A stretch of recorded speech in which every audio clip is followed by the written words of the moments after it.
vraies voix qui font bouger la France. Toute l'actualité de l'automobile sur Sud Radio de 19h à 20h tous les vendredis soirs, toujours avec Pierre Chasseret. Dans quelques instants, vous nous rappellerez les conseils de prudence pour vous tous qui nous écoutez sur Sud Radio, qui avez pris la route sur des routes verglacées. Comment on réagit si on commence à déraper? Quels sont les pièges à éviter? Pierre Chasseret a tout préparé, il connaît. Des astuces. Tout lui est déjà arrivé, il faut le dire aussi. Comment on réagit, les astuces?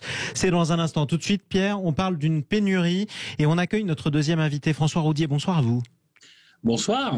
Vous êtes le directeur de la communication du CCFA, Comité des constructeurs français d'automobiles. Une pénurie d'une toute petite pièce qui menace la production, Pierre Chasseret.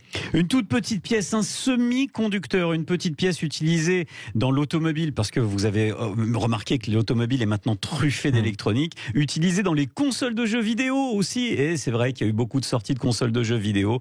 Et l'industrie automobile se retrouve un petit peu en otage dans cette situation, avec un manque de petits semi-conducteurs. François Roudier, où en est-on? Est-ce qu'il faut craindre une pénurie? Est-ce qu'il faut craindre que certains automobilistes ne soient pas livrés de leur voiture alors qu'ils l'ont acheté ou qu'ils veulent l'acheter?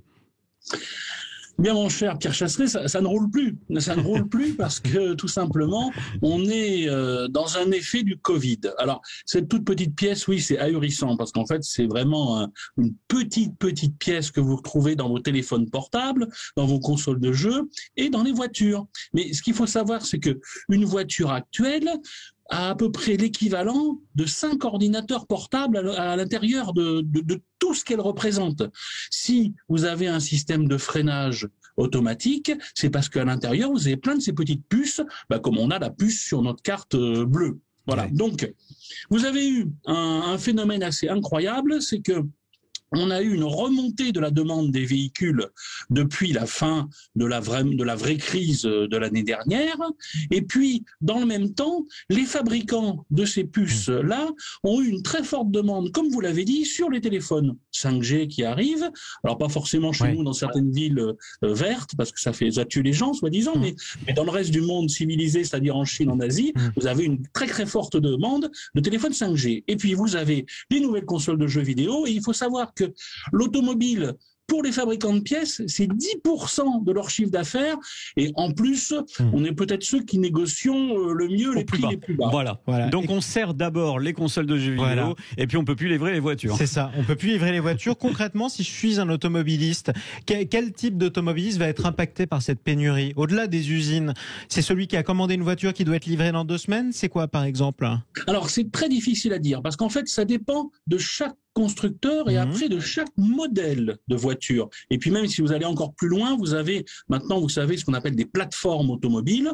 Donc vous avez des composants qui sont les mêmes sur plusieurs types de voitures.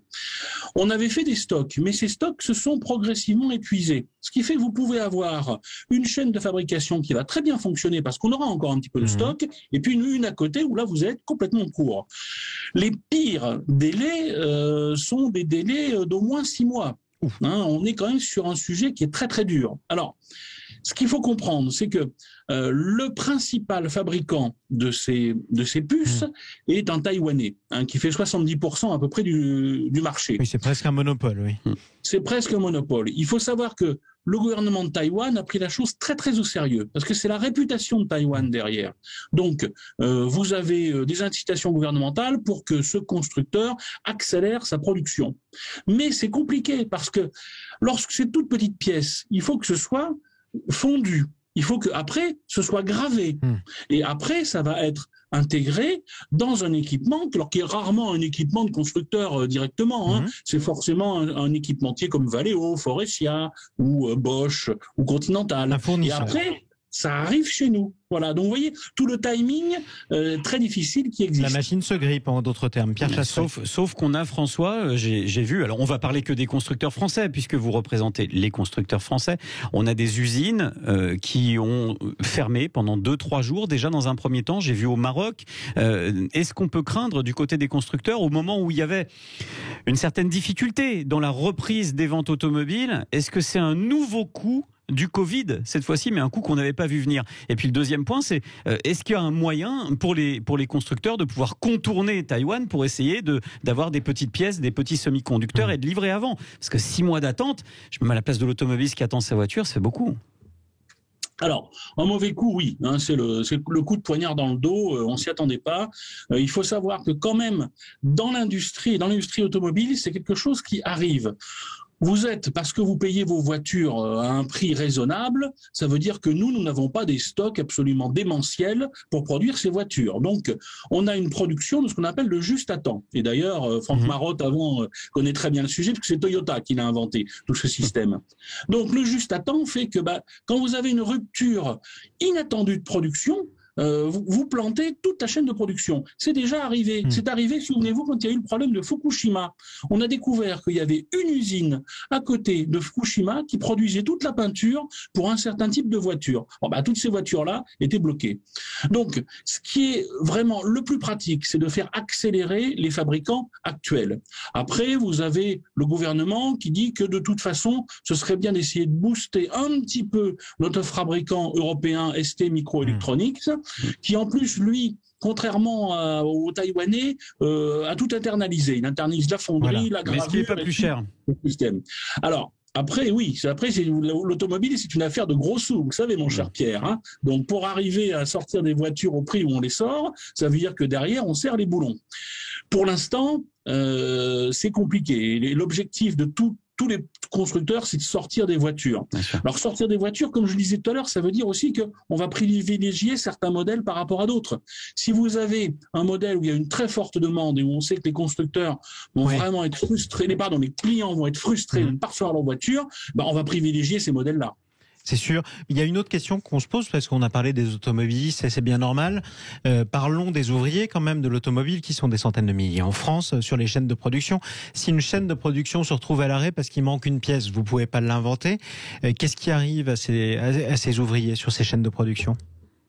Alors là, c'est toute la mécanique interne de la gestion de l'usine, et qui est très complexe. C'est-à-dire que vous pouvez réattribuer ces personnes vers d'autres programmes. Vous pouvez aussi dire, c'est le moment ou jamais où on peut leur faire une formation, justement, ils ont le temps. Donc, on va essayer de réduire au maximum les problèmes. Mais je vois aux États-Unis, par exemple, chez Ford, où la voiture la plus vendue aux États-Unis, c'est le pick-up Ford F-150.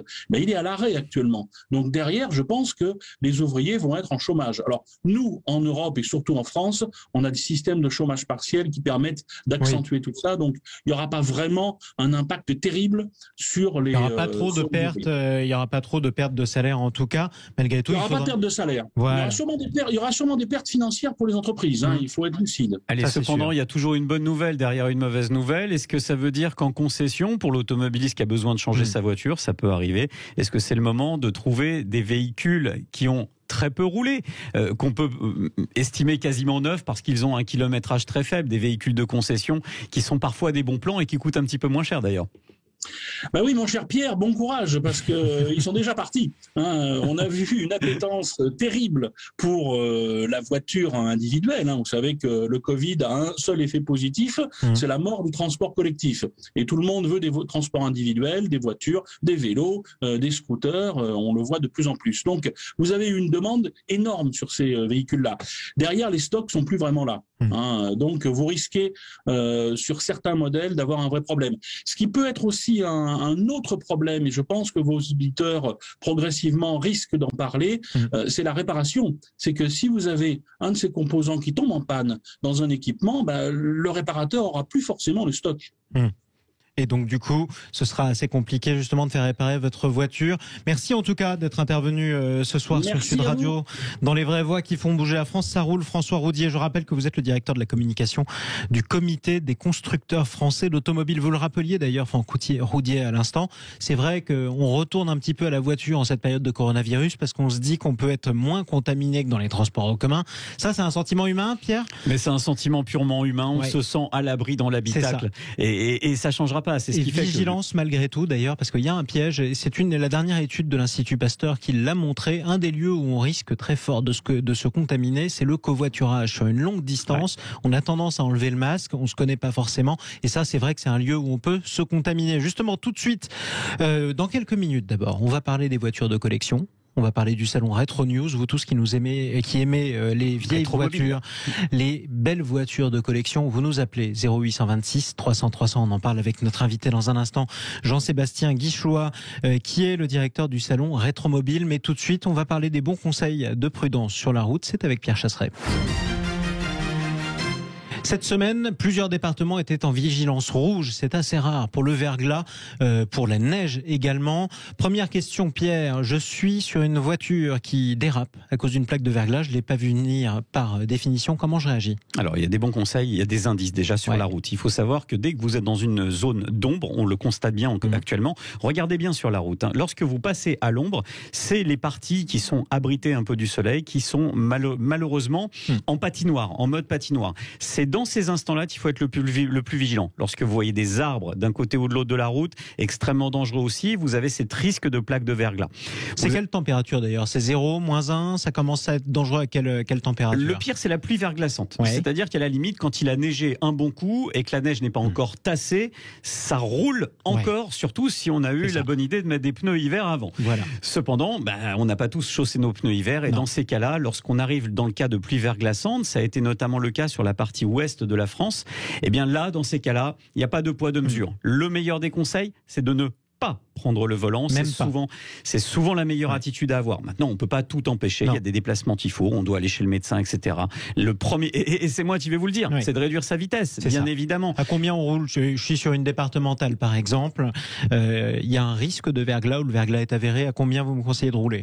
J'irai pas au-dessus des 70 km/h de toute façon dans les conditions actuelles de circulation. Autre danger, on ne double pas, on ne dépasse pas.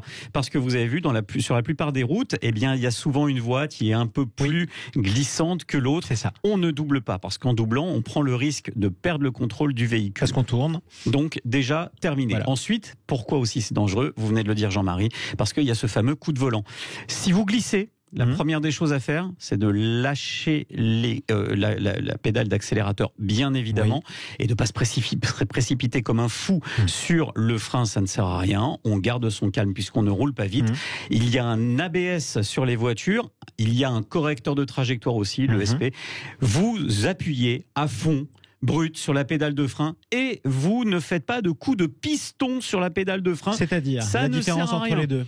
Eh bien, vous savez, à l'époque, on vous expliquait, à l'époque où il n'y avait pas l'ABS, qu'il fallait agir par piston sur le frein. C'est-à-dire, on appuie, on relâche. On appuie, on relâche. Un coup, deux coups, trois coups. Ça, on ne le fait pas si on dérape. On le fait surtout pas parce que ça, c'était pour éviter que les roues se bloquent. Mais maintenant, ça y est, l'électronique de nos véhicules corrige cela. Et il suffit d'appuyer à fond sur le véhicule. On va sentir comme un craquement. Ce craquement, c'est l'électronique embarquée qui déclenche l'ABS et qui va permettre d'éviter que le véhicule parte dans le décor, si vous me passez l'expression. C'est la chose la plus importante. Pas de coup de volant non plus, ça c'est important. Le coup de volant c'est capital, la vitesse, évitez bien sûr les déplacements et regardez vraiment, conduire c'est anticiper, c'est regarder à gauche, à droite. Si vous avez des zones d'ombre, des zones d'arbres, on n'y va pas et tant qu'à faire, on reste sur les axes les plus empruntés. On ne prend pas le petit raccourci sympa qui fait gagner 2 minutes parce qu'au final, on va en perdre une quinzaine. Et de toute façon, les conditions climatiques font qu'il n'est pas raisonnable de prendre le raccourci pour arriver 2 minutes plus tôt. On roulera plus doucement, donc on arrivera plus tard. Des conseils qui valent aussi sur la neige, même si c'est un petit peu différent, j'imagine. Ouais, mais là, il faut mettre des skis, c'est ça mon conseil. Oui, c'est ça, exactement.